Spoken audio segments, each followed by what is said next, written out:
চুক্তিভিত্তিকরা মুখ্যমন্ত্রীর থেকেও যোগ্য। এই মুহূর্তের আরও একটি বড় খবর, ব্রেকিং নিউজ। এবার ক্ষোভ উগরে দিচ্ছেন চুক্তিভিত্তিকরা রাজ্য জুড়ে মুখ্যমন্ত্রীর উপর। আপনারা সকলে জানেন, মুখ্যমন্ত্রী চুক্তিভিত্তিকদের একাধিক সময়ে প্রতিশ্রুতি দিয়েছিলেন ক্ষমতায় আসার পূর্বে এবং পরে। চুক্তিভিত্তিক শিক্ষক শিক্ষাকর্মী যারা রয়েছেন, চুক্তিভিত্তিক কর্মী যারা রয়েছেন, আশা আইসিডিএস থেকে শুরু করে সিভিক ভলেন্টিয়ার থেকে শুরু করে পার্শ্ব শিক্ষক থেকে শুরু করে এসএসকে এমএসকে পৌরসভা মাদ্রাসার কর্মী থেকে শুরু করে একাডেমিক সুপারভাইজার থেকে শুরু করে বিআরপি থেকে শুরু করে পঞ্চায়েত দপ্তরের যত ধরনের কর্মীরা রয়েছেন, যত ধরনের শিক্ষক শিক্ষাকর্মীরা রয়েছেন, শিক্ষক শিক্ষিকারা রয়েছেন, তারা কিন্তু 2025-এ দাঁড়িয়ে মাত্র 5,000, 7,000, 10,000, 12,000 টাকায় সংসার চালাচ্ছেন। এক ভাই মুখ্যমন্ত্রীকে চ্যালেঞ্জ করে বলেছেন যে আপনি এই টাকায় 1 মাস সংসার চালিয়ে দেখুন, যদিও আপনার সংসার নেই। অত্যন্ত কড়া ভাষায় এক বন্ধু যে কথাগুলি বলেছেন, অত্যন্ত বাস্তব কথা। আপনাদেরকে আমরা দেখাবো সেই ভিডিও, কারণ এই ভিডিওটি তিনি রাজ্যের মুখ্যমন্ত্রীর জন্যই বানিয়েছেন। তিনি পরিষ্কার দাবি করেছেন যে বাজেটে যেভাবে একাধিক দপ্তরের ভাতা বৃদ্ধি, বরাদ্দ বৃদ্ধি করেছে, সেখানে চুক্তিভিত্তিকরা বঞ্চিত। এবং এই ভিডিও মুখ্যমন্ত্রীর জন্য। আপনাদেরকে অনুরোধ করব আপনারা ভিডিওটি শেষ পর্যন্ত দেখবেন এবং ভিডিওটি অবশ্যই আপনারা প্রত্যেকেই শেয়ার করবেন আপনাদের স্বার্থে, রাজ্যের চুক্তিভিত্তিক কর্মী, শিক্ষক শিক্ষাকর্মী এবং কর্মীদের স্বার্থে। আমাদের পশ্চিমবাংলার রাজ্যের মুখ্যমন্ত্রী মমতা বন্দ্যোপাধ্যায় এই ভিডিওটা আপনার জন্য বানানো হচ্ছে।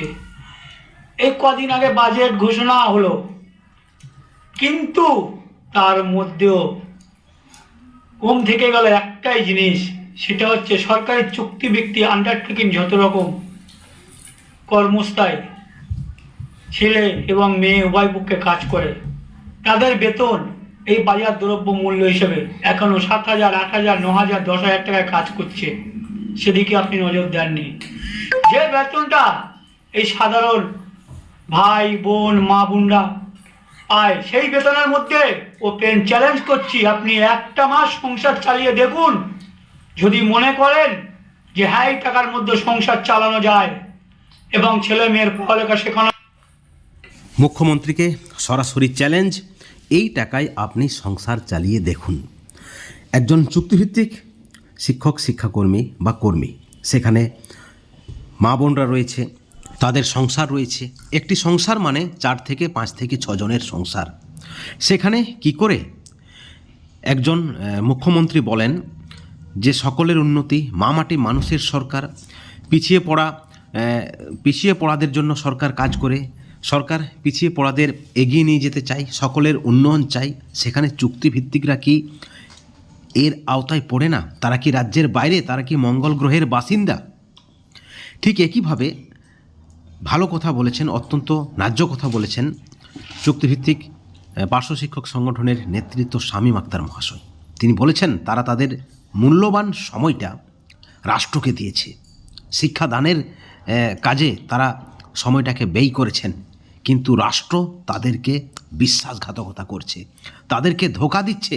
এই বঞ্চনা রাষ্ট্রীয় বঞ্চনা।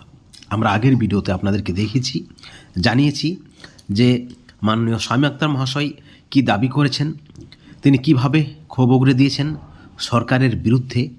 এই বঞ্চনা চুক্তিভিত্তিকদের, যার লজ্জা কিন্তু কেন্দ্র এবং রাজ্য উভয় সরকারের হওয়া উচিত। কারণ কেন্দ্র এবং রাজ্য সরকারের যৌথ প্রকল্প সর্বশিক্ষা মিশনের আন্ডারে পার্শ্ব শিক্ষক, এসএসকে এমএসকে শিক্ষাবন্ধু যারা রয়েছেন, তাদের জন্য তিনি দাবি আদায়ের বিষয়ে বলেছেন, সরকারকে আবেদনও করেছেন যাতে করে এই বঞ্চনার মুক্তি হয়। কিন্তু তা যদি সরকার কিছুদিনের মধ্যে না করে, তাহলে কিন্তু তারা তাদের পথ তারা বেছে নেবেন, চরম আন্দোলনে নামবেন। তাছাড়া আর কোনো উপায় নেই, পরিবারগুলোকে বাঁচাতে হবে।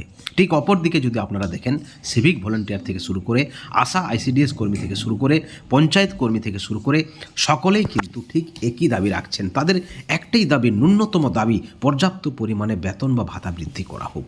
কিন্তু সেখানে বাজেটে বলুন, পুজোয় বলুন বা অন্যান্য কোনো কর্মসূচিতে বলুন, রাজ্য সরকার কিন্তু কোনোভাবেই চুক্তিভিত্তিকদের কথা মুখও আনে না।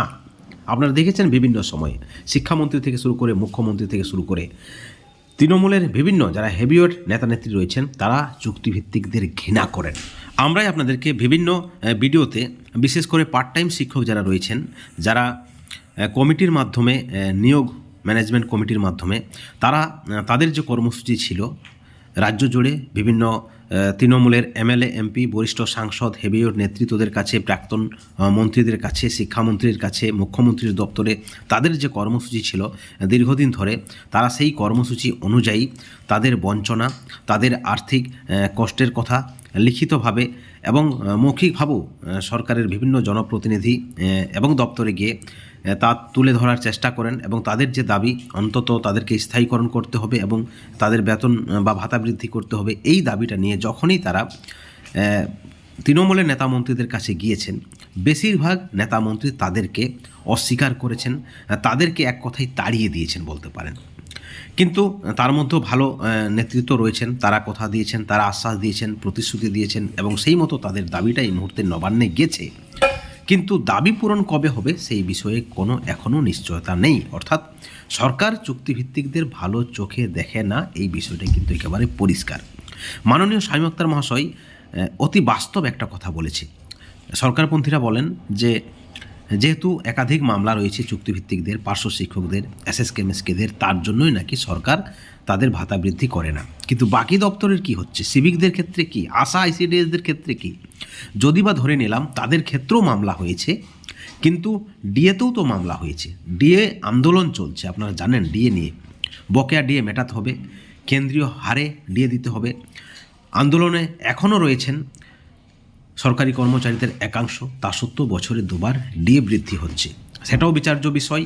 এবং চুক্তিভিত্তিকদের যদি কোনো মামলা থাকে সেটাও কিন্তু বিচার্য বিষয়। তা সত্ত্বেও রাজ্য সরকারের এই ধরনের বঞ্চনা কেন, প্রতিহিংসা কেন, এই নিয়ে কিন্তু প্রশ্ন তুলেছেন মাননীয় শামীম আখতার মহাশয়। এবং ভিডিওতে আপনারা দেখলেন একজন বন্ধু, সম্ভবত তিনি সিভিক ভলেন্টিয়ার হতে পারে বা কোনো ধরনের চুক্তিভিত্তিক কর্মী হতে পারেন, তিনি পরিষ্কার জানাচ্ছেন, তিনি পরিষ্কার দাবি করছেন, মুখ্যমন্ত্রীকে চ্যালেঞ্জ করছেন যে এই টাকায় আপনি এক মাস চালিয়ে দেখান। যেভাবে চুক্তিভিত্তিকদের বাজেটে বঞ্চনা করা হয়েছে তিনি তার হুঁশিয়ারি দিয়েছেন এবং তিনি বলেছেন এই সরকার মা মাটি মানুষের সরকার, নামের সরকার, কারণ উন্নয়ন তারা চায় না। কারণ সমাজে কাউকে অবহেলিত করে, কাউকে বঞ্চিত করে, কারো উপর প্রতিহিংসা রেখে কিন্তু আসলে রাজ্যের উন্নতি সম্ভব নয়, সমাজের উন্নতি সম্ভব নয়, এমনটাই কিন্তু তার বক্তব্যের ইঙ্গিত।